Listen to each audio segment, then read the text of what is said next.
हम्म। समाधि तंत्र पर हमारा स्वाध्याय चल रहा है। और उसमें ये कल हम कर रहे थे कि परमात्मा को गुण अपेक्षा से जितने नाम लागू पड़ते हैं, परमात्मा की अरिहंत परमात्मा, त्रिशंकर परमात्मा, उनकी गुणों का वर्णन आ रहा था उस गाथा में। तो जितने गुण उसमें हैं उतने ही वे सब नाम इस आत्मा को भी स्वभाव अपेक्षा से लागू पड़ते हैं। कि स्वभाव में तो मैं भी विशुद्ध जैसा हूं। तो जितने गुण या जितने नाम हम परमात्मा के लिए ले रहे हैं वो हमारी आत्मा के लिए भी लागू होते हैं।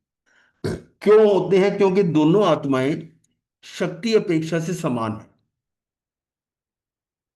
उनमें कोई भेद अंतर नहीं है। जितनी शक्तियां सिद्ध परमात्मा में है उतनी इस आत्मा में भी है। तो जो परमात्मा के गुणों को यथार्थ रूप से पहचानता है, जब दोनों में समानता है, तो परमात्मा को जो पहचान लेता है वो अपने आत्म स्वरूप को भी जाने बिना नहीं रहता। और जितने गुण परमात्मा में हैं उतने गुण प्रत्येक आत्मा में हैं। ये आपने कई बार पढ़ा होगा, सिद्धा जैसा जीव है जीव सोई वो सिद्ध हो। तो कोई अंतर नहीं है। हर जीव में, हर आत्मा में वो गुण हैं। निज त्रिकाली आत्मा के सन्मुख होकर, निज अपनी आत्मा के सन्मुख और उनका परिपूर्ण विकास करके ये आत्मा भी परमात्मा हो सकता है। ये तीन बातें हम कर रहे थे, बहिरात्मा, अंतरात्मा और परमात्मा। उसी पर चर्चा चल रही थी।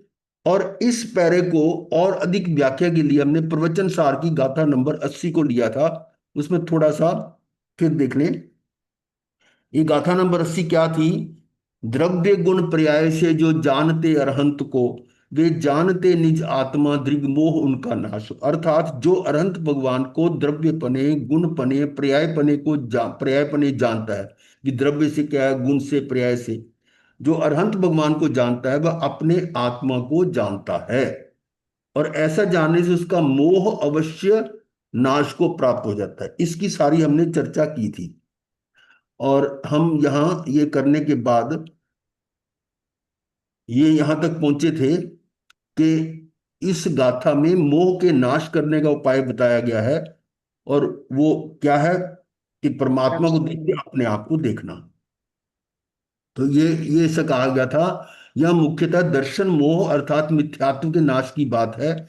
इस गाथा में अत्यंत स्पष्ट शब्दों में कहा गया है कि जो आत्मा को जानता है, देखिए, जो आत्मा को जानता है उसका मोह यानी मिथ्यात्व नाश को प्राप्त हो जाता है। जरा यहां ध्यान से समझे इसमें कि क्या कहा गया कि जो आत्मा को जानता है उसका मोह नाश को प्राप्त हो जाता है। इस प्रकार ये बात अत्यंत स्पष्ट है कि मिथ्यात्व के अभाव के लिए, यानी मिथ्यात्व को हटाने के लिए और सम्यक दर्शन की प्राप्ति के लिए निज भगवान आत्मा को जानना अत्यंत आवश्यक है। किसको जानना? निज आत्मा को। परंतु इस गाथा में क्या कहा गया है? इस गाथा में क्या कि अरिहंत भगवान को जानने से, वो प्रश्न उठाया था कल, ये बात हो रही थी यहीं पर। ये प्रश्न क्या उठाया कि गाथा में अरहंत भगवान को जानने की बात है और आप आत्मा को जानने की बात कह रहे हैं। इसको कैसे उत्तर दिया? देखो, उत्तर है मोह के नाश के लिए तो आत्मा को ही जानना आवश्यक है, किंतु आत्मा को जानने के लिए अरहंत भगवान को द्रव्य गुण पर्याय से जानना आवश्यक है। उसको जानेंगे, वो तो प्रकट हो चुका है, तो उससे हम अपने आप को जान सकते हैं। इस प्रकार आत्मा और परमात्मा दोनों को ही जानना आवश्यक है। ये एक बात और भी विशेष ध्यान देने योग्य है कि टीका में हेतु के रूप में कहा गया है कि आत्मा यानी अपना आत्मा और परमात्मा अरहंत सिद्ध। परमात्मा मतलब अरहंत और सिद्ध दोनों हैं। वो एक सकल एक निकल, और इनमें कोई अंतर नहीं है। जब अंतर ही नहीं है तो फिर दोनों का जानना भी एक ही जानना हुआ ना। वस्तुतः बात यह है कि अरहंत भगवान की पर्याय वीतरागता और सर्वज्ञता से संपन्न है। अरहंत भगवान की पर्याय वीतरागता और सर्वज्ञता दोनों गुण हैं। उसे जानने का तात्पर्य यह हुआ कि आत्मा को जानने के लिए वीतरागता और सर्वज्ञता का स्वरूप जानना अत्यंत आवश्यक है। आत्मा के अंदर ये गुण है। और आत्मा और परमात्मा के द्रव्य गुण पर्याय में द्रव्य और गुण की समानता तो निर्विवाद ही है। अब ये कोई विवाद नहीं है कि आत्मा परमात्मा द्रव्य गुण पर्याय से कोई अंतर नहीं है। किंतु पर्याय में जो अंतर दिखाई देता है, क्या दिखाई देता है, वो वर्तमान पर्याय का है। हमारी पर्याय आत्मा और परमात्मा दोनों का त्रिकाली पर्याय स्वभाव तो समान ही है। अंतर कहां पर है? वर्तमान पर्याय में। मन पर्याय में। परंतु स्वभावता दोनों में कोई अंतर नहीं। तात्पर्य कि हम और आप सभी त्रिकाल सर्वज्ञ स्वभावी हैं। स्वभाव, स्वभाव से हम बराबर हैं। तो सर्वज्ञता का स्वरूप समझे बिना देशना लब्धि संभव नहीं है, और सम्यक दर्शन की प्राप्ति के लिए देशना लब्धि अनिवार्य है। ये कल हम बात कर रहे थे ना। मथेन बंदामी गुरुदेव, हाँ जी, हाँ ये जी। परमात्मा के बाद ये क्या लिखा था? कुछ तो भी लिखा हुआ ये है। कुछ वो उनकी फॉन्ट की प्रॉब्लम है। मेरे ख्याल यहाँ डैश या वो जो होता है ना, दो डैश करके एक लाइन लगाते हैं, उसका कोई चिन्ह होगा। ये मतलब मेरे को भी समझ में आया कि ये किस चीज का है। ये फॉन्ट की प्रॉब्लम है। फॉन्ट हमारे इस कंप्यूटर में नहीं होगी, या उसके वहां नहीं होगी, तो उसका ये तो है तो पीडीएफ ही। पर इसका मतलब ये जैसे होता है ना, दो बिंदु लगा के एक डैश लगा दिया, सिर्फ डैश लगा दिया, वो है इसका। क्योंकि कॉमा तो यहां पर है ऑलरेडी, और डैश भी यहां नजर आ रहा है। तो एक वो सिंगल सिंगल जो है ना, वो जो सेमीकोलन लगा के एक डैश लगा देते हैं, वो हाँ हो जी, हाँ जी, समझ गए। अर्ध कोमा, सकता है। हाँ, कुछ भी अर्ध कोमा। हाँ, हाँ जी। वो हो सकता है। तो अब यहां पर क्या है, सर्वज्ञता का स्वरूप समझे बिना देशना लब्धि संभव नहीं है, और सम्यक दर्शन की प्राप्ति के लिए देशना लब्धि अनिवार्य है। अब सम्यक दर्शन तो आपको पता है चौथे गुण स्थान में। सम्यक दर्शन का मतलब चौथा गुण स्थान। तो अभी वो प्राप्त नहीं हो तो कौन सा गुण स्थान है? पहला। तो पहला। पहले गुण स्थान में, पहले गुण स्थान में देशना लब्धि चाहिए ना। हाँ। देशना लब्धि क्या है? कि सुनू मैं, वो आप सुनने को, वाणी सुनने को मिलती है। तो उसको जो है ना, जब तक सर्वज्ञता का स्वरूप नहीं समझेंगे तब तक देशना लब्धि भी प्राप्त नहीं होती, यानी वो भी सुनने को नहीं मिलता। जब आपकी श्रद्धा ही नहीं होगी, रुचि नहीं होगी, तो कैसे करोगे? तो अरहंत भगवान को द्रव्य गुण पर्याय से जानने की शर्त में ये संकेत भी है कि बाह्य अतिशयों से उनकी पहचान करने वालों को आत्मा का ज्ञान नहीं होता। ये पॉइंट बोल्ड है। अरहंत भगवान को द्रव्य गुण पर्याय से जानने की शर्त में ये संकेत भी है कि बाह्य अतिशयों से उनकी पहचान करने वालों को आत्मा का ज्ञान नहीं होता। भाई से तो क्या देखते हैं, समोसन देख लिया, उनका वैभव देख लिया, देव आ रहे, ये आ रहे हैं, वो सारा बाहर से देख रहे हैं। पर जब तक उनके द्रव्य गुण पर्याय को जानेंगे, उसके बिना, उसकी पहचान करने के बिना तो आत्मा ज्ञान नहीं होगा ना। ये बात। इसी प्रकार अब देखिए, इसी इसको पॉइंट पर फिर मैं ले रहा हूं। अरहंत भगवान को द्रव्य गुण पर्याय से जानने की शर्त में यह संकेत भी है कि बाह्य अतिशयों, अतिशय तो कितने होते हैं वो? 34 अतिशय, 34। हाँ, वो भी हाँ है। जी, वो प्रतिहार्य भी होते हैं हाँ कई। जी, वो 8 8। होते हैं। 8। 8। हाँ, तो ये सारे बाहर के चिन्ह ना। और इनसे हम, जैसी जो भक्तामर स्तोत्र है, उसमें कितना ही ऐसा वर्णन आता है। पर कहते हैं उसकी बाह्य अतिशयों से उनकी पहचान करने वालों को आत्मा का ज्ञान नहीं होता। इसी प्रकार पूजा पाठ, व्रत, उपवास, तीर्थ यात्रा आदि क्रियाकांड से भी ना तो आत्मा का जानना होता है, ना मोह का नाश ही होता है। वे कहाँ चोट मारी है। ये हम अपना परंपरा से चल रहे हैं सारा काम, लेकिन जहां पहुंचना है वहां तो नहीं पहुंच रहे। उसका प्रयोजन जो होना चाहिए वो तो पूरा होता नहीं है। कि अगर पूजा पाठ, व्रत, उपवास, तीर्थ यात्रा आदि जो भी क्रिया कर रहे हैं, अगर वो हमारे को उस प्रयोजन सिद्ध नहीं होता उससे, तो उसका कोई, वो तो उसको निरर्थक ही कहेंगे ना। तो उससे क्या है, इन इन से आत्मा का जानना, ना तो आत्मा का जानना होता है और ना मोह का नाश ही होता है। तो बल्कि उसी उसी के स्तुति में लगे रहते हैं। वो मतलब भक्ति, भक्ति उसको बोलते हैं ना, वो उसी में अपना खुश हो रहे हैं, बस ठीक है। आगे प्रश्न है कि मोह के नाश के लिए आत्मा के समान ही परमात्मा को जानना है, कि दोनों में कुछ अंतर है क्या? ये प्रश्न पूछा गया कि मोह के नाश के लिए आत्मा के समान ही परमात्मा को जानना है, जान कि दोनों के जानने में कुछ अंतर है। परमात्मा को जानने और अपने को जानने में अंतर क्या है, ये प्रश्न पूछा जा रहा है। उत्तर है, अंतर है।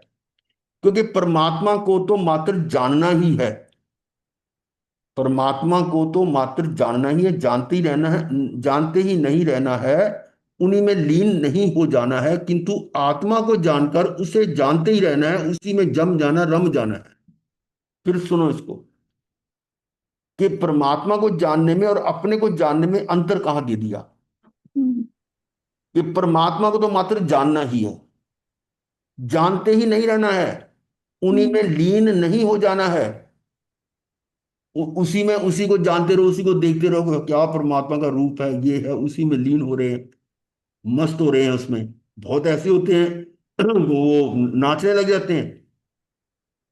वो पॉइंट लिया ना, कि जानते ही नहीं रहना और उन्हीं में लीन नहीं हो जाना, किंतु आत्मा को जानकर उसे जानते ही रहना है, उसी में जम जाना, रम जाना है।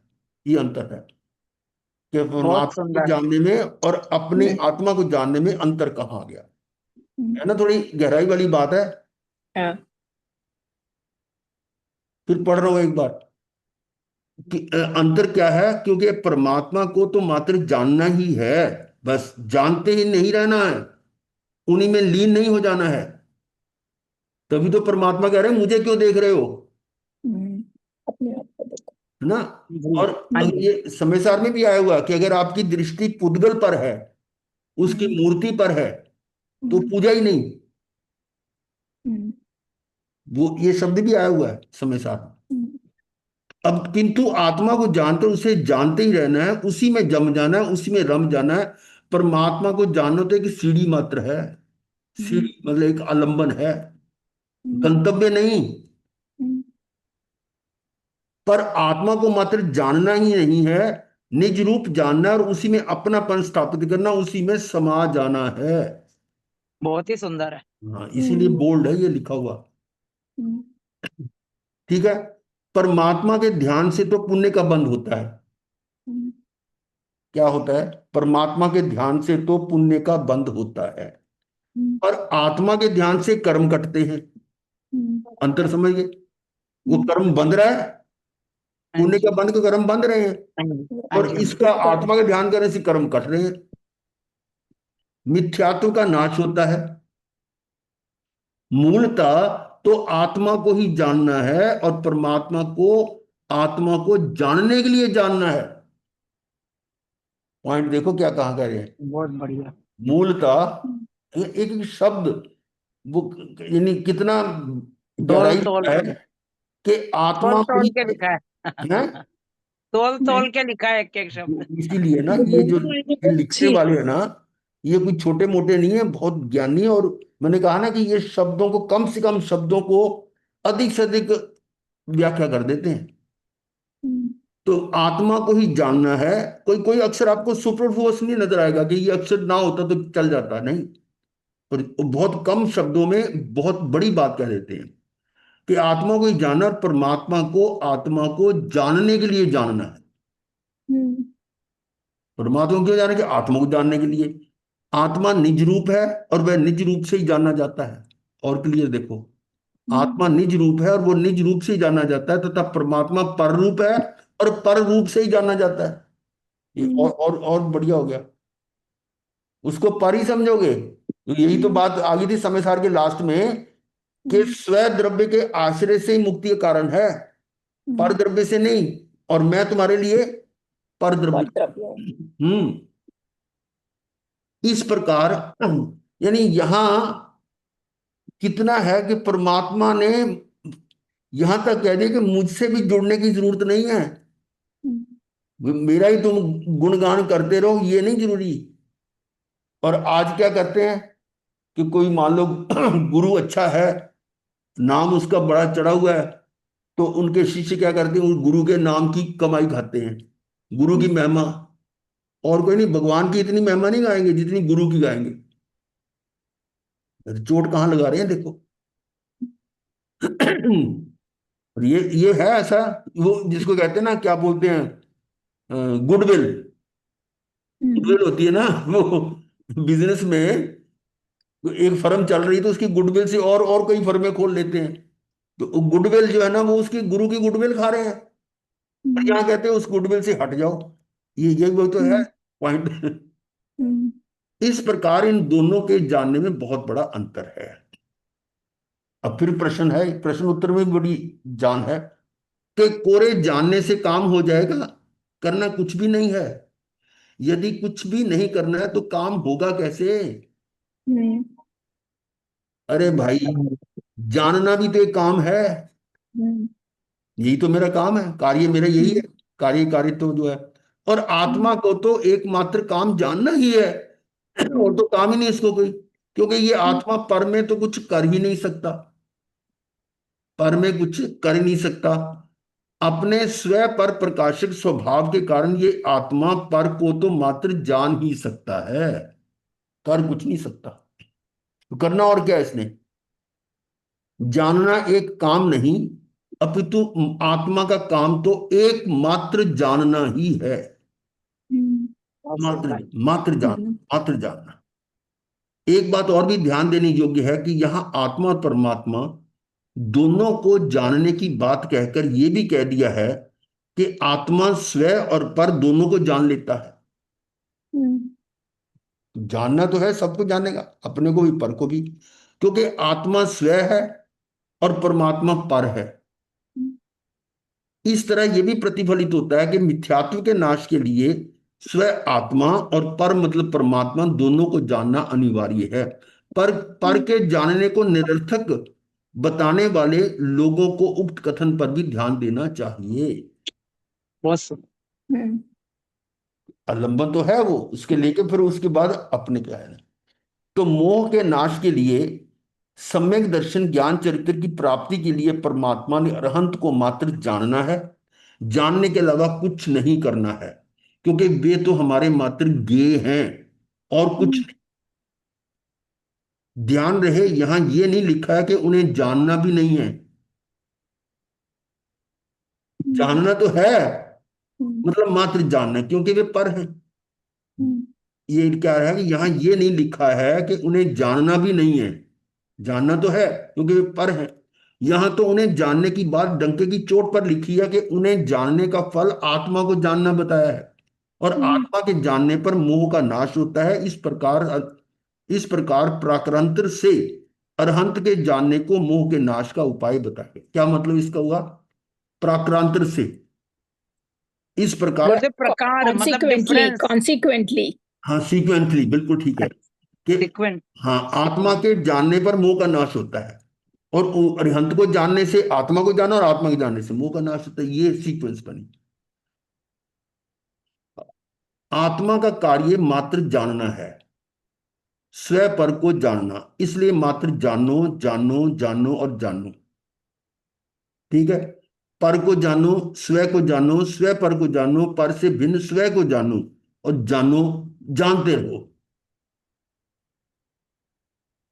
आत्मा का कार्य मात्र जानना है। किसको जानना है? स्व पर को जानना, इसलिए मात्र जानो जानो जानो और जानो।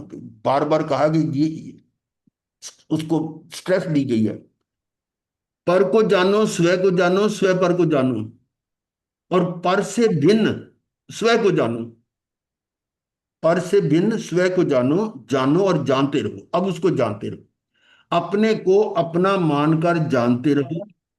अपने को अपना मानकर जानते रहो, लगातार जानते रहो, और कुछ भी नहीं करना है। करना क्या है? यही तो मेरी क्रिया है। आत्मा का काम क्या है? जानना। वो एक आता है ना, ज्ञान क्रियाभ्याम मोक्ष। ज्ञान, ज्ञान के क्रिया, ज्ञान और क्रिया, क्रिया का अर्थ कई लोग जो है ना वो इसका और समझ लेते हैं कि कुछ तो करना पड़ेगा। वो करना यही है, ज्ञान का कार्य यही है, जानना। हम्म, उसको कह रहे हैं अपने को अपना मानकर जानते रहो, लगातार जानते रहो, और कुछ भी नहीं करना है। इसी से सम्यक दर्शन ज्ञान चरित्र सभी हो जाएंगे, और ना केवल दर्शन मोह अपितु चरित्र मोह का भी नाश हो जाएगा। ठीक है? तुम स्वयं पर्याय में भी भगवान बन जाओगे। ये है हम्म, अंतरात्मा से परमात्मा। स्वभाव से तो भगवान हो ही, हम्म, स्वभाव से तो हो ही, पर्याय में हम्म, बनना है। अब ये डिफरेंस था हमारा कि हम्म, हमारी पर्याय में अंतर है, स्वभाव में अंतर नहीं है। सो इसी प्रकार स्व को जानते रहने से पर्याय में भी भगवान बन जाओगे, सर्वज्ञ वीतरागी हो जाओगे। इस प्रकार ये सुनिश्चित हुआ कि मोह के नाश का उपाय एकमात्र निज भगवान आत्मा को जानना है। और अधिक आगे जाएं तो इसमें द्रव्य गुण पर्याय से परमात्मा के स्वरूप को जानना भी शामिल कर सकते हैं। इसके आगे बढ़ना तो उपचार में उपचार में।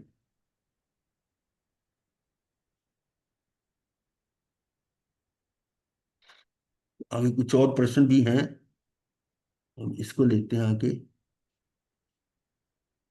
विगत, ये था विगत पर्याय में वर्तमान पर्याय का नहीं होना ही अन्वय व्यतिरेक है, ये कुछ अलग से है। द्रव्य और गुणों के समान अन्वयों के व्यतिरेक भी अरिहंत के समान अपने आत्मा में सदा रहते हैं। जिस प्रकार अरिहंत भगवान की पर्याय प्रति समय पलटती है, उसी प्रकार हमारी पर्याय भी प्रति समय पलटती है। अब ये देखो, द्रव्य गुण पर्याय जो है ना, उत्पाद व्यय ध्रुव्य, उत्पाद व्यय ध्रुव्य, ये किसका, द्रव्य का सामान्य गुण है। और जीव द्रव्य है, तो हर जीव में उत्पाद व्यय द्रव्य तो होगा। वो चाहे जीव वो संसारी है, चाहे वो मुक्त है, ठीक है, तो चाहे वो अंत है या सिद्ध है। पर जैसे उनकी पर्याय हर समय पलट रही है। पलट रहे का मतलब क्या है कि एक समय की पर्याय वो उसका व्यय हुआ, दूसरी उत्पन्न हुई, उत्पाद हुआ, उत्पाद व्यय चल रहा है। उसी प्रकार हमारी भी प्रति समय पलटती है। पर्याय का स्वभाव ही पलटना है। वस्तु पलटने का नाम ही पर्याय है, जो आत्मा परमात्मा में समान ही है। अब उधर क्या है कि वर्तमान में हमारी पर्याय शुद्ध नहीं है, उनकी व्यतिरेक नहीं पर्याय है, बस है। अन्वय का व्यतिरेक, अन्वय का व्यतिरेक। अन्वय का बताया था कि एक्चुअली सीक्वेंस ठीक करने के लिए उसको, मतलब सारी सारी अन्वयों के ये न्याय के शास्त्र का शब्द है। जैसे ना बनाने का उसको, अगर कम कविता में बनाना लिखा हुआ है तो शब्द आगे पीछे होते बना के हैं। दो ना वैसे। जब उसको हम गद्य में लिखते हैं, जब उसको हम गद्य में लिखते हैं ना, मतलब समझने के लिए, तो हम अक्षरों को आगे पीछे कर लेते हैं। कविता में तो तुकबंदी की होती है ना, तो उस सीक्वेंस को चेंज करना, उसको अन्वय बोलते हैं। अभी जैसे ऊपर गाथा में था, अभी मैं बता दूंगा, उसमें अभी दूसरी गाथा हम पढ़ रहे थे, तो उसमें संस्कृत के जो है ना शब्द जो जिस सीक्वेंस में हैं, हिंदी में अर्थ करते समय उनका सीक्वेंस बदल जाता है। इस सीक्वेंस को बदलने को कहते हैं अन्वय।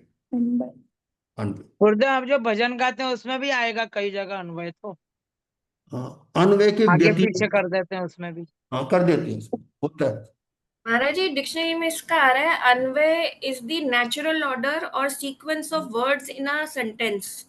और वो सीक्वेंस बदलने वाली बात ही कर रहा हाँ, हूँ ना। नेचुरल ऑर्डर और sequence of words in a sentence, logical, syntactical, वही है, वर्ड्स का वही है जो आप बोल रहे हो। वो जो मतलब जैसे संस्कृत में श्लोक लिखा हुआ है, उसके अंदर जो सीक्वेंस है, संस्कृत वालों का अलग सिस्टम है व्याकरण का, और हिंदी में जब लिखते तो हम शब्दों को आगे पीछे करके उसको समझते हैं। तो इसमें किस रेफरेंस से अन्वय कहा जा रहा है? ये तो कोई पोएम भी नहीं है, इस समय लाइनें ही तो है।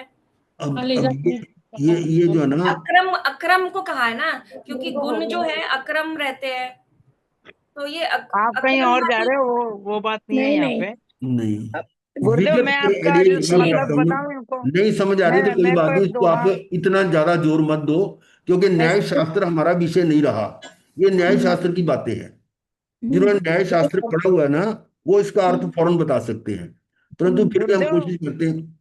गुरुदेव मेरे को एक पर्याय पोएम में आती थी, उसकी एक लाइन बता देती हूँ, इसको समझ में आ जाएगा। चंदू हाँ के चाचा ने चंदू की चाची को चटनी चटाई, फिर आ हाँ जाएगा चटनी चटाई चंदू के चाचा ने चंदू की चाची को, तो वो चटनी पहला आ गया और वो मीनिंग सेम रहा, उसमें वर्ड्स आगे पीछे हो गए, जो आप बोल रहे हैं वैसा नहीं, ही है। अब यहाँ आगे पीछे क्या किया देखो ना, विगत पर्याय जो पहले चली गई पर्याय, विगत पर्याय में वर्तमान पर्याय का नहीं होना,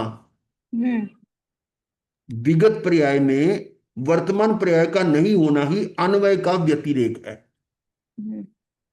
अन्वय का उल्टा काम हो गया।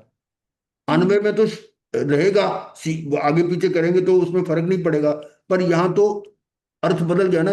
विगत पर्याय में वर्तमान पर्याय का नहीं होना, ये अन्वय का व्यतिरेक है।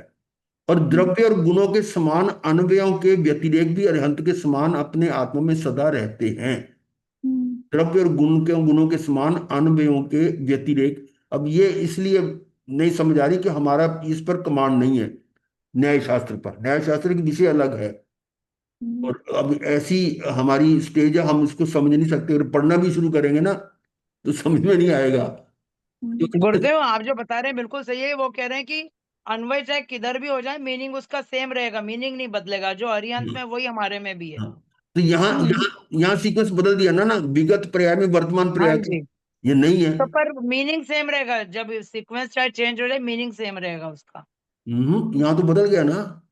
पर कहाँ? पर्याय तो बस गुरुदेव, बाकी तो सेम है अगर ना हम बिल्कुल। अनवय अनवय करते हैं तो आगे पीछे करते हैं तो वो कोई फर्क नहीं पड़ना चाहिए, पर यहाँ तो हाँ फर्क जी, पड़ता है। फर्क पड़ रहा है इसमें, हाँ इसलिए तो गुरुदेव व्यतिरेक है। व्यतिरेक ये जो नहीं इस गुरुदेव, हाँ हाँ यहाँ पे जो व्यतिरेक लिखा है उसका तो उल्लंघन हो रहा है अन्वय का। अन्वय नहीं हो हाँ, रहा तो यहाँ अनवय पे। का उल्लंघन हो रहा है, वही तो मैं कह रहा हूँ। अनवय में तो मीनिंग नहीं बदलता, हाँ जी, वही मैं भी कह पर रही हूँ। यहाँ तो बदल रहा है कि विगत इसलिए पर्याय में वर्तमान पर्याय नहीं है।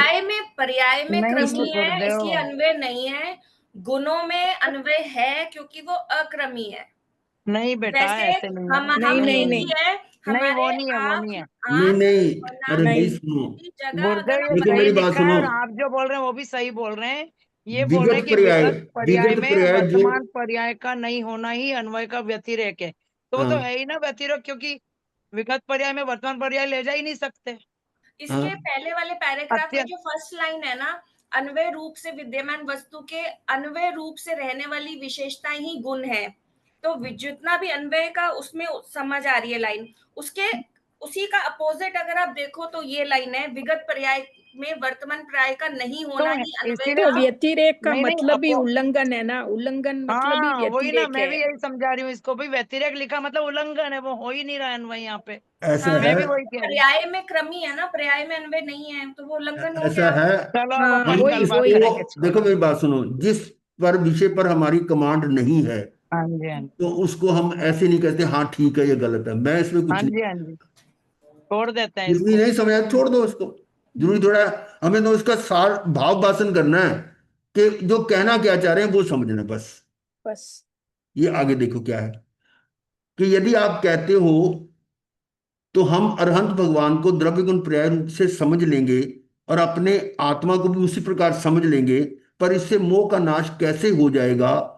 मात्र समझने से मोह का नाश हो जाएगा, कुछ करना नहीं पड़ेगा क्या? ये प्रश्न ऐसे ऐसे उठाए हम्म, कि भी आप ये कह रहे हैं कि अरिहंत भगवान को उनके द्रव्य गुण पर्याय से समझ लोगे तो आत्मा उसी प्रकार समझ में आ जाएगी, और अपने आत्मा को समझ लेने पर उससे मोह का नाश हो जाएगा। तो कैसे होगा? समझने से मोह का नाश हो जाएगा हम्म, कि आत्मा को समझ लिया और मोह का नाश हो जाएगा, कुछ नहीं करना पड़ेगा? इसका उत्तर हम्म, देखो क्या है। दृष्टि के विषयभूत अपने त्रिकाली ध्रुव आत्मा को सही रूप में समझ लेने पर यह भी समझ आ जाएगा कि यह त्रिकाली ध्रुव भगवान आत्मा मैं ही हूं, कोई अन्य नहीं। हम्म, और यह स्पष्ट हो जाने पर अब तक जिन देह आदि पर पदार्थों में और राग आदि विकारी भावों में अपनापन था वह नियम से टूट जाएगा। हम्म। बात ये समझ क्लैरिटी होने के है बाद, क्या? क्लैरिटी होने के बाद। हाँ, कि जब अपने आप को पहचान लिया कि मैं ये हूं तो अब देखो सारा आपका जो सारा राग देश अपने आप ही खत्म हो जाएगा, क्योंकि मेरा किसी से कोई संबंध नहीं, मैं तो अपने आप में परफेक्ट हूँ, कंप्लीट हूँ, सर्वज्ञ हूँ। हम्म, तो पर और विकार में अपनेपन का नाम ही मोह है। पर और विकार, पर तो है पर द्रव्य हो गया शरीर हम्म, आदि, और विकार क्या है? ये मेरे पर भाव, विकारी भाव। हम्म, हम्म, तो मैं कर रहा हूं, मैं राग या द्वेष कर रहा हूं, इसमें अपनापन करना ये मोह है। हम्म, ये मेरे हैं, ये मैं कर रहा हूं, ये हम्म, मोह है, मिथ्यात्व है। और अपने त्रिकाली ध्रुव आत्मा में अपनेपन का नाम ही मोह का नाश है। अब अपनापन कहाँ किया उसने? पर में और विकार में। और हम्म, जब अपने आप को जाना तो अपने आप को जानने से वो पर के साथ कनेक्शन कट गया ना। अपने त्रिकाली ध्रुव आत्मा में अपनेपन का नाम ही कि भी मैं यही हूं बस, तो हाँ जी, पर हाँ से जी, बिल्कुल कनेक्शन कट सही। जाएगा। तो हाँ वो जी, पर से कटने का मतलब आपका मोह, मोह किसके कारण था? मोह कारण था कि पर में अपनापन करने से। ये देखो ना, पर में अपनापन हाँ जी, हाँ करना जी, मोह है। और जब हाँ अपने जी। पर से अपनापन करने के लिए अपने से अपनापन कर लिया, तो तो फिर सम्यक मोह कहाँ से दर्शन। आएगा? हाँ जी, समझ आ गई ना? हाँ जी, पर और विकार में अपनेपन का नाम ही मोह है, मिथ्यात्व है। और अपने त्रिकाली ध्रुव आत्मा में अपनेपन का नाम ही मोह का नाश है, वो सम्यक दर्शन है। हो गया? बिल्कुल सही। अतः ये स्पष्ट ही है कि पर और विकार से अपनापन टूटते ही, पर और विकार से अपनापन टूटते ही तथा अपने ज्ञानानंद स्वभावी आत्मा में अपनत्व आते ही, पर और विकार से अपनापन टूटा, एक एक पॉइंट आ गया। और उससे आगे क्या है? अपने ज्ञानानंद स्वभावी, ज्ञान आनंद, ज्ञान और आनंद दोनों इकट्ठे, ज्ञानानंद स्वभावी आत्मा में अपनत्व आते ही मोह का नाश होना, मिथ्यात्व का नाश होना, सम्यक दर्शन का प्राप्त होना अनिवार्य ही है। मतलब होगा कुछ ही, करना नहीं पड़ेगा, वो हो ही जाएगा फिर तो। हाँ, हो ही जाएगा, कंपलसरी। बिल्कुल, कंपलसरी। निश्चय, निश्चय में यहाँ ही शब्द है। ये ऐसा है कि इसका कोई अल्टरनेटिव है नहीं। और वही। नहीं है। कभी वो, कभी इसको ना, अनेकांत को भी हम पूरी तरह नहीं समझा। अनेकांत भी अनेक तरह का है कि हम भी बोलते हैं। अरे यहाँ तो ही बोलना भी निश्चय है। वहां पर ही कहना एकांत, एकांत नय बोलते हैं ना, तो आपने पढ़ा हाँ होगा जी, हाँ जी, एकांत नय मिथ्या नय है। पर वो यहाँ एकांत नय क्या है? मिथ्या नहीं है ये। हाँ जी, तो हाँ मतलब जी, अनेकांत भी कई तरह का है। हाँ ये जी, हाँ सारा जी। विषय न्याय शास्त्र का एक्चुअली। हमने न्याय शास्त्र बिल्कुल नहीं पढ़ा। इसलिए गुरुदेव आप हमें इतना दिक्कत हो अच्छा रही तो पढ़ा रहे हैं, जो नहीं पढ़ा फिर भी। है। गुरुदेव आजकल तो लोग अनेकांत ये समझते हैं, हम भी सही तुम भी सही, बस वो हो ना, गया ऐसा अनेकांत। नहीं। ये जो ना डिफरेंस है कि हाँ जी, ये ही शब्द जो है ना, इस पर हम कई बार कंफ्यूज हो जाते हैं कि भगवान ने भी कहा है। नहीं, ही भी तो कहा है।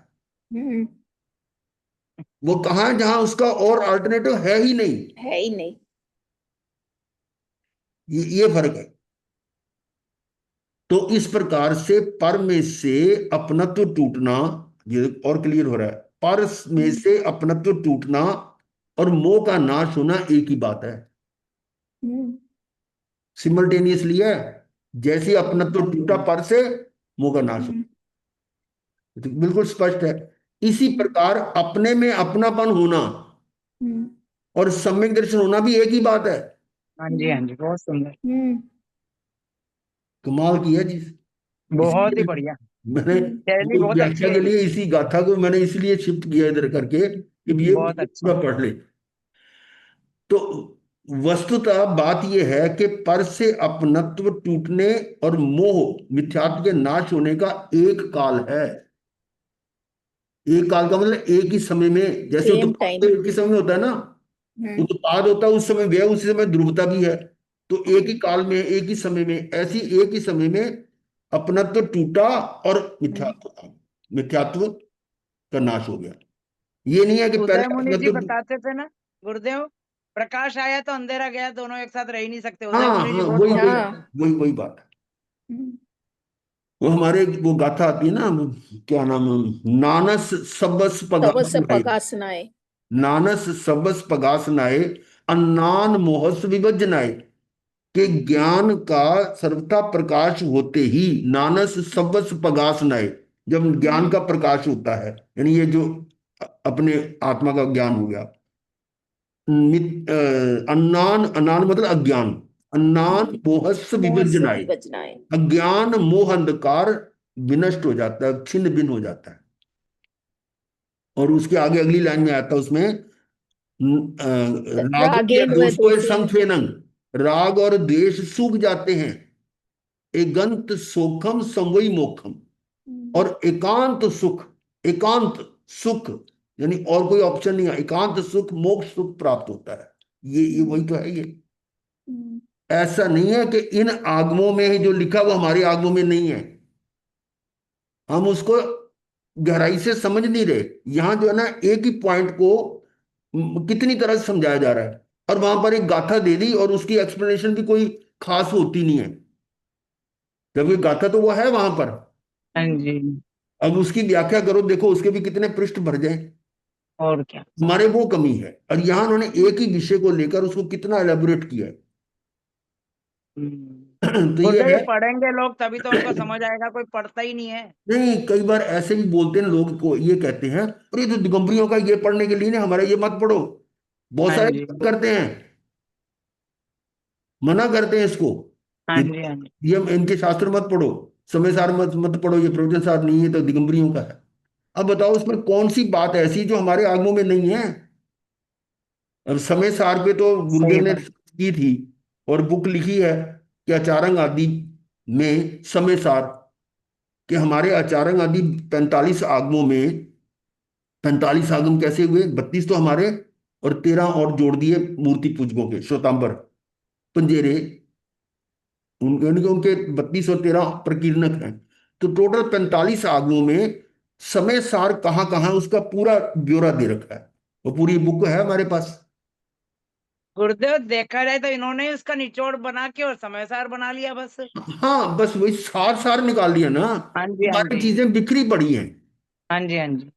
अब देखो ना, ये गाथा जो है बताई मैंने आपको, नानक सबस पगार है, इसमें ज्ञान की महत्ता बताई है कि ज्ञान का प्रकाश होते ही मोह खत्म हो जाएगा, है ना, और राग द्वेष सूख जाएंगे और मोक्ष की प्राप्ति हो जाएगी।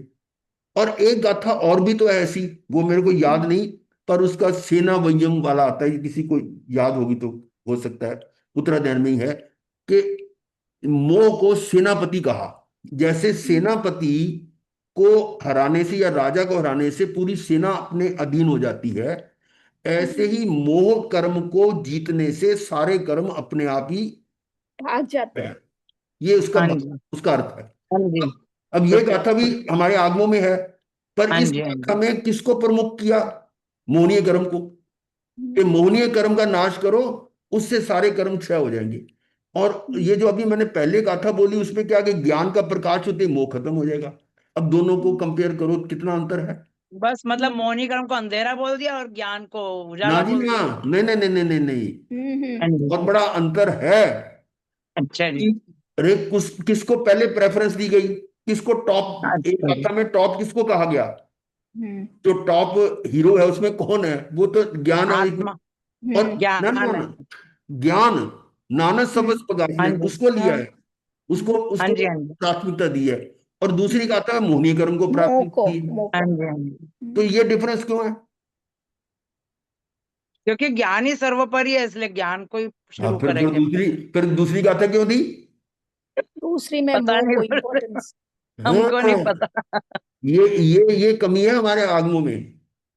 अब इसको समझने के लिए, उसे समन्वय बिठाने के लिए कुछ और गहराई में जाना पड़ेगा। वो क्या है? वो प्रज्ञापना सूत्र का 26वां पद। वो आपने कई बार सुना हुआ है कि ज्ञानावर्णीय का क्षय होने से, पर वो खट्टी मीठी नहीं, करारी हाँ, चटनी चाहिए। दर्शनावर्णीय का भी अचार चाहिए जैसा मेरे होता है। को। दर्शनावर्णी ज्ञानावर्णी का क्षय हम्म होते ही दर्शनावर्णी का क्षय होता है। हम्म ज्ञानावर्णी का क्षय होने का मतलब जैसे ज्ञान प्रकट हुआ तो दर्शन भी प्रकट होगा। हम्म ज्ञानावर्णी का उदय है तो दर्शनावर्णी का उदय होगा, उल्टा भी हम्म कर सकते हैं। तो ज्ञानावर्णी का क्षय होने से दर्शनावर्णी का उसी समय क्षय होगा, और दोनों के क्षय होने से दर्शन मोह, दर्शन मोह नहीं है। तो वो क्या मोह का नाश हुआ ना? किसके कारण हुआ? ज्ञान और दर्शन, मोह ज्ञानावर्णीय का, दर्शन। मोह जो है, अगर मोह का नाश करना चाहते हैं तो उसकी बैक पर जो है वो ज्ञान को पकड़ना पड़ेगा। ज्ञानावर्णीय। हाँ जी, हाँ जी, समझ गए गुरुदेव। पहले ज्ञानावर्णीय कर्म नष्ट होगा तभी तो मोहनीय कर्म नष्ट होएगा। अच्छा, अब उसमें गाथा में मोहिनी कर्म को क्यों लिया? क्योंकि ज्ञान का तो हम दिखता चक नहीं नहीं है। कर सकते कि इसको हाँ ज्ञान जी, हाँ जी, नहीं है, कोई थर्मामीटर नहीं है। पर हाँ मोहिनी जी, का थर्मामीटर है, हाँ जी, हाँ जी। वो उसके आ चरित्र गया को गुरुदेव, पता लग बहुत जाएगा। अच्छा समझ गया। समझिए ना, ये इस तरह से गुण स्थानों में मैंने मोहनीय कर्म को टॉप पे लिया है। हम्म तो इस तरह से ये गाथाएं अलग अलग रेफरेंस में हैं, पर हमारे आगमों में उनको किसी सीक्वेंस में या किस तरह से इतना एलेबोरेट नहीं किया हुआ, तो वहां अलग कंफ्यूज। अलग बिखरी हुई है, एक साथ एक ही जगह में नहीं है। ये है फर्क। इसीलिए हमारे आगम 32 से 32 आगम पढ़ने पर भी वो बातें नहीं, मतलब हमारी समझ में जो अब इनको पढ़ के समझ में आ रही हैं। गुरुदेव आगम वो चाहते होंगे कि ये लोग मेहनत करें, पूरे पढ़ें, फिर अपना वो करें बाद में। ये थोड़ी नहीं कि उनको नहीं, बस निचोड़ दे दिया और वो मेहनत ही ना करें बाद इसका में जो आने कारण वाले ये है कि हमारे आगम जो लिखे गए ना, वो जिन जिनको जितना जितना याद था उसको लिख लिया और उसको बस वो टाइप कर, मतलब सेट कर दिया। और कोई चीज कहाँ पड़ी, कोई कहीं पड़ी हुई है, उनको सीक्वेंस के हिसाब से रीसेट रीसेट नहीं किया उनको। हम्म, और इन्होंने एक ही विषय को अलग अलग सार ले लिया, तो उस सार के हिसाब से हमें वो इधर उधर भटकन नहीं देता। और वहां पर हाँ क्या, जी, हाँ जी, व्याख्या प्रकृति पढ़ लो, सबसे बड़ा आगम है, उसको हाँ एक जी, हाँ जी। पढ़ रहे हो, नेक्स्ट चैप्टर में कुछ और आइटम होगी, तीसरे में कुछ और होगी, चौथे में और होगी, वो विषय बदल। हम्म यहाँ विषय एक ही चल रहा है, हम्म, ये अंतर है। तो खैर, हमारा जो मेरा कहने का यहाँ पॉइंट ये था कि इस बात पर बहुत सारे लोग ऑब्जेक्शन करते हैं कि तुम उनके आगम क्यों पढ़ रहे हो। हम्म, हाँ, है, हम्म, हम्म, बहुत सारे हैं, बहुत विरोध करने वाले हैं। गुरुदेव जी समाधि तंत्र श्री मुनि महाराज जी ने हमें तब एक सूरत में ध्यान साधन तब ना शिविर में तक करवाया था समाधि हाँ तंत्र। हाँ, करवाया उन्होंने, करवाते हैं वो। करवाया था तब। हाँ। हम्म, किया हुआ वो। हजारे मना करते। हैं? अरे भगवान नहीं मना करते, मैंने कहा। नहीं, वो नहीं करते, वो तो उन्हीं के हाँ। शिष्य तो हैं वो नहीं हाँ बात जी, हाँ जी, करते। हाँ और जी, कई ऐसे संप्रदायों के या किसी हमारे आगू जो इस बात को पालन नहीं कर सकते, जो इसको समझ नहीं सकते, वो विरोधी तो करेंगे। हम्म, आप समझो ना। गुरुदेव पर हाँ, वो किताब बहुत अलग थी, ये तो बहुत आप जो पढ़ा रहे हैं डिटेल, वो तो पतली सी एक 105 मतलब 8-10 पेज थे बस उसमें। तो वो इतना डिटेल में नहीं था उन्होंने जो कराया। आपका तो बहुत ही मतलब ज्यादा डिटेल है, बहुत मैं वो ज्यादा। उन्हीं की वो जो बुक्स है उनको लेके, पर जहां उन्होंने फुटनोट दिए ना, मैं फुटनोट को भी ओपन कर देता हूँ बस। ये हम्म, गुरुदेव आप तो बहुत बहुत ही अच्छा नहीं, कर रहे हैं, वो बहुत अभी अच्छा। देखो ना, ये जो यहाँ क्या था जब हम ये पढ़ रहे थे ना, तो यहाँ ये देखो बारीक सा लिखा हुआ, एक नंबर हम्म, लिखा हुआ है, नजर आ रहा है, रहता परिशिष्ट एक लिखा नोट। ना, हम्म, ये हाँ। जहां मेरा ये कर्सर है, ये एक लिखा हुआ है। हाँ जी, एक का हम्म, मतलब नीचे दिया हुआ है सिर्फ प्रवचन सार गाथा नंबर 80, और मैंने प्रवचन सार खोल लिया और गाथा नंबर हाँ 80। जी, हाँ जी, रेफरेंस आ गया उसमें सारा। हाँ, हाँ। मैंने उस रेफरेंस को भी आगे ले रहा हूँ। हाँ जी, हाँ जी, गुरुदेव बहुत बहुत उपकार है आपका, आप तो इतना बढ़िया मतलब हमको ज्ञान दे रहे हैं कि बस। तो ये देखो ना, 80 नंबर गाथा की कितनी लंबी चौड़ी गाथा आ रही है, वर्णन आ रहा है। हम्म, तो ये पॉइंट था कि जैसे ही पर से अपनत्व टूटा, उसी समय मोह का नाश हो जाता है। हो गया। ये बात क्लियर होगी, हम्म, क्योंकि वो मात्र उतना पढ़ने से कि परमात्मा को जानने से आत्मा को जानना हो गया, आत्मा से जानने से आपका मोह खत्म हो गया। अब अगर इतनी ये डिटेल ना बताएं तो हमारी समझ में कहाँ तक आएगा। हम्म, मैं तो हाँ खुद हैरान होता हूँ कि मैंने भी दीक्षा से पहले हमने 32 से 32 आगम पढ़े और कई बार कई रिपीट भी किए, पर वो चीजें नहीं समझ आई थी जो अब हाँ समझ जी, आई। बहुत फर्क है। आगे है, जब मिथ्यात्व रूप दर्शन मोनि कर्म का उदय होता है, तो आत्मा में पर में अपनत्व रूप मिथ्यात्व होते, मिथ्या भाव होते हैं। हम्म, अब ये क्या है, दर्शन मोनि का उदय। और अभी हम्म। मैंने वो प्रज्ञापना सूत्र की गाथा की बात करी थी कि जब जैसे ज्ञानावृत्ति। ज्ञानावर्णी का उदय होता है तो दर्शनावर्णी का भी उदय होता है। हम्म, ज्ञानावर्णी क्या है, कि अपने आप का जानना ना होना। हम्म, और अपने आप को जाने तो अपने आप को अनुभव भी नहीं करेगा। जब अपने आप को ना जान रहा है ना अनुभव करे, तो पर को अपना मानेगा ना। हम्म, और पर को अपना हाँ मानना जी, क्या, दर्शन मोनी है। हम्म, पर को अपना ना माना, उसका रिजल्ट आ गया ना, कि हाँ जी, हाँ ज्ञानावर्णीय जी, दर्शनावर्णीय के उदय से मिथ्या मान्यता हो गई, हम्म, दर्शन मोह आ गया कि मैं शरीर हूं, हाँ जी, शरीर से इंद्रियां मैं हूं, ये मेरे को सुख देते हैं, परिजन सुख देते हैं, धन सुख देता है, इंद्रियां सुख देती हैं, ये मंत्र तंत्र हम्म, सुख देते हैं, देवी देवता सुख देते हैं, ये सारी मिथ्या मान्यता तो है। हम्म, और किसके कारण हुई, कि जब मैंने अपने को नहीं जाना, अपनी हाँ महिमा जी, नहीं जानी, तो मैं पर आश्रित हो रहा हूं, तो वो मिथ्यात्व है। तो बिल्कुल, उसके उदय होने से मिथ्यात्व रूप दर्शन मोनि कर्म का उदय होता है, तो आत्मा में पर में अपनत्व रूप मिथ्या मिथ्या भाव होते हैं, कि आत्मा में पर में अपनापन। और जब पर में अपनत्व मिथ्यात्व होते हैं, तो उनके निमित्त से मिथ्यात्ववादी द्रव्य कर्मों का बंध होता है। बंद होता। उनके निमित्त से कैसे, कि मैं शरीर हूं, और शरीर को कोई सुख दुख देता तो उसके प्रति राग या द्वेष करता, वो कर्म बंद हो गए। हाँ जी। तो ये हाँ दुष्ट जी। चक्कर ही मोह की प्रबल ग्रंथि है। ये जो ये वो क्या कहते हैं उसको, चक्रव्यूह, चेन साइकिल। चक्रव्यूह है ये हाँ जी। हाँ दुष्ट जी। चक्कर ही मोह की चक्रव्यूह। प्रबल ग्रंथि है। ये मोह की गांठ है, जो अरहंत भगवान को द्रव्य गुण पर्याय से जानकर उसी प्रकार अपने आत्मा को जानने से शिथिल होती है।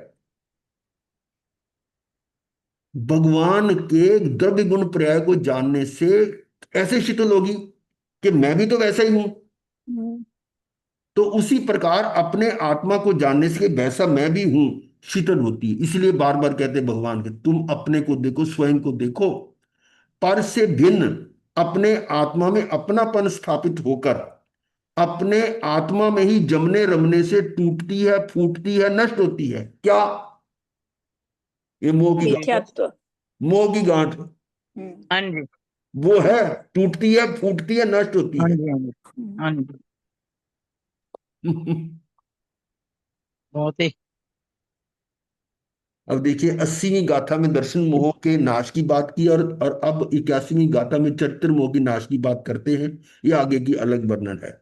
और ऐसे उत्थानिका में ये लिखते हैं कि इस प्रकार मैंने सम्यक दर्शन रूप चिंतामणि रत्न प्राप्त कर लिया है, तथापि इसे लूटने के लिए प्रमाद रूपी चोर विद्यमान है।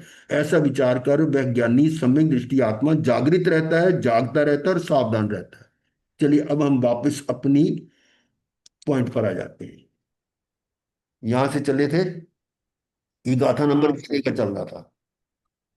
2-3 दिन से यहीं रुके हुए थे। अब आगे क्या कह रहे हैं? अब बहिरात्मा को देह में आत्म बुद्धि रूप, बहिरात्मा जो है ना, उसको क्या लग रहा है? जो बहिरात्मा है इसको कर रहे उसको इससे कर रहा उसको देह में आत्म बुद्धि इस रूप मिथ्या मान्यता किस कारण से नहीं होती है? रहते लगे पहले ये गरम गरम जाएगा इसमें नहीं रखो। सब कुछ इस पे रखो। बहिरात्मा को देह में आत्म बुद्धि रूप मिथ्या मान्यता किस कारण से होती है, वह बतलाते हैं। अब देखिए क्या है कि बहिरात्मा का मतलब समझ गए आप? ये जो पर में अपनापन करता है, और उससे मिथ्या मान्यता किस कारण से होती है, ये प्रश्न उठाया गया। अभी मैंने थोड़ा सा हिंट दिया है कि बहिरात्मा जो है वो पर को अपना मानता है ना, यही तो शुरू से हम करते आ रहे हाँ हैं। जी। हाँ तो जी। हाँ जी। पर में सुख दुख, पर में मानता कि मेरे को सुख हुआ, दुख हुआ, मरा या जिया, मैं मोटा, मैं पतला, मैं काला, मैं गोरा, ये जो है पर में हो, उसको अपना मान रहा है। और हाँ उसमें जी। जो अनुकूल परिस्थिति होती है उससे राग हो जाता है, उस निमित्त से हाँ जी। जो उसको अनुकूल करता है। जो हम्म। उसको प्रतिकूल परिस्थिति पैदा करता है उसके प्रति द्वेष होता है। तो राग द्वेष करने का मतलब क्या हुआ? ये पर में सुख मानना, ये मिथ्या मान्यता तो ये है कि शरीर सुख देता है, इंद्रियां सुख देती हैं, वो सारी क्या है? मिथ्या मान्यता है। मिथ्या मान।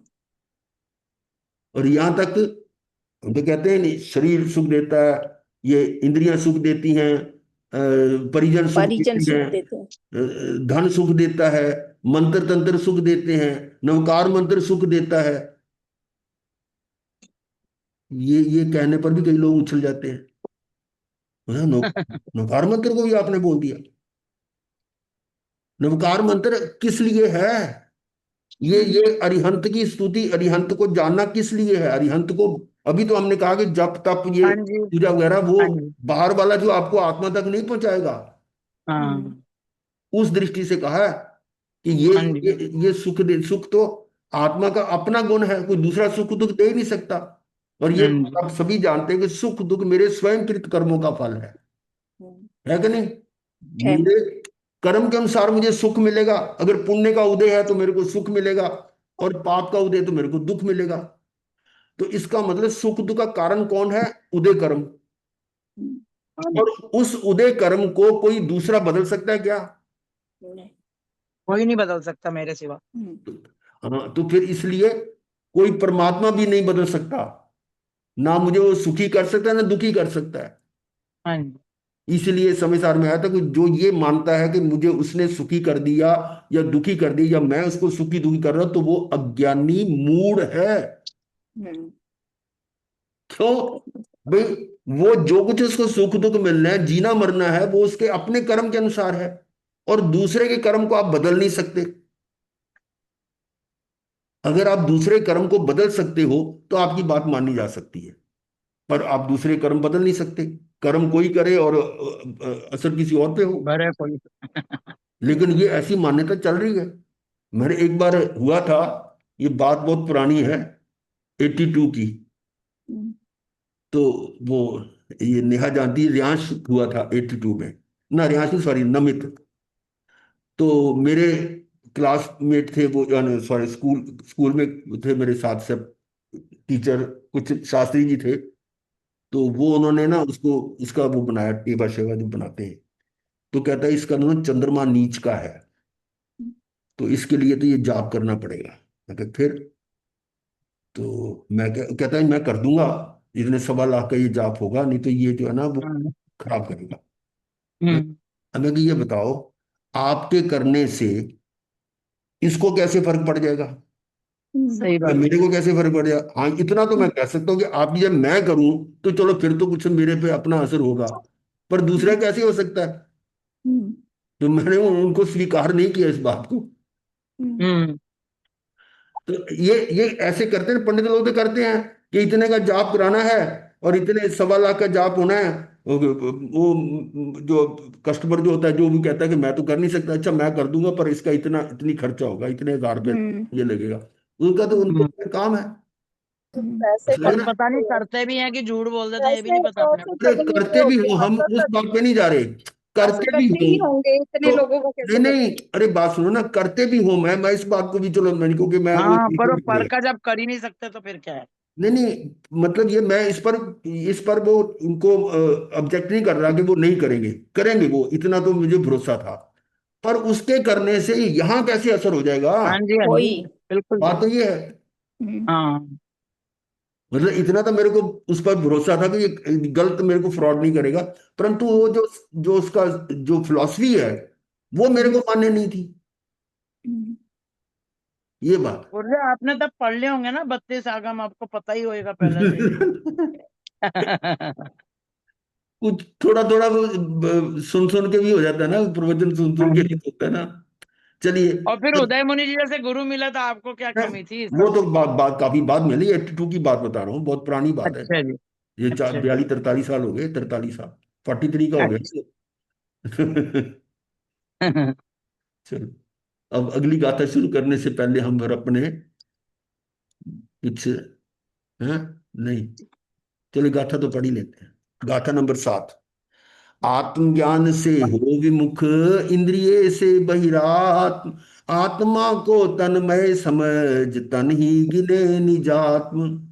आत्म ज्ञान से हो विमुख, जो आत्मा के ज्ञान से विमुख है, यानी नहीं जानता। इंद्रिय से बहिरात्म, और इंद्रियों पर वो बहिरात्मा जो है, बहिरात्मा की बात कर रहे हैं, वो इंद्रियों की तरफ जाता है और आत्म ज्ञान से विमुख हो जाता है। इंद्रियों से बहिरात्म क्या करता है? बहिरात्मा आत्मा को तन्मय समझ, आत्मा को देह समझ रहा है। तन का मतलब देह, हाँ जी। हम्म, और तन ही गिने निज आत्मा, और देह को आत्मा समझ रहा है। हम्म, समझ आई बात कि नहीं? हाँ जी। आत्मा हाँ जी। तन्मय और तन को आत्मा, हम्म। ये हाँ है। जी। हाँ आत्मा जी। को हाँ जी। शरीर और शरीर को आत्मा। हाँ, हाँ। ये बहिरात्मा का। और और और आत्मा वैसे क्या भी है नहीं जैसे उसको। संगीतमय गुरुदेव, जैसे संगीतमय है वैसे ये तन्मय, ऐसा ही मतलब है ना इसका। ये ना ना ना, वो तन में आधा ना होता है, अच्छा। नहीं वो नहीं, अनंत में है। संगीतमय वाला अर्थ यहाँ पे भी आ जाएगा ना। कैसे? संगीत में लीन हो गए तो संगीतमय, तन में लीन हो गए तो तन्मय, ऐसा। हाँ, एक वो नहीं, नहीं, एक तन में वो होता है, नहीं है, वो नहीं है। हाँ, एक तन में होता हम्म। है, उसमें रच पच जाना, हाँ जी, हाँ जी, वही है इसका वो मीनिंग। नहीं है ये। वो नहीं है, ये तन, चलो। अरे, देह। उसे बता दो। अरे सुन तो लो ना, उसमें ना आधा है, ये ना पूरा है। गुरुदेव मैं कुछ और कह रही थी। हाँ जैसे हाँ अपन कहते हैं ना अंधकारमय, प्रकाशमय, संगीतमय। हाँ उस वाले में तन्मय लिया हुआ है ना ये भी तो। हाँ, उस दृष्टि से ठीक है। हाँ जी। और एक होता बस। है कि आत्मा में तन में हो जाओ, तो नहीं नहीं, वो अलग है। वो अलग है, वो पॉइंट नहीं है ये। हाँ जी। अब इसमें देखो कि यहां पर बहिरात्मा पहले ले लिया है, ये संस्कृत में है, जो संस्कृत में श्लोक है ना, उसमें बहिरात्मा पहले देखो।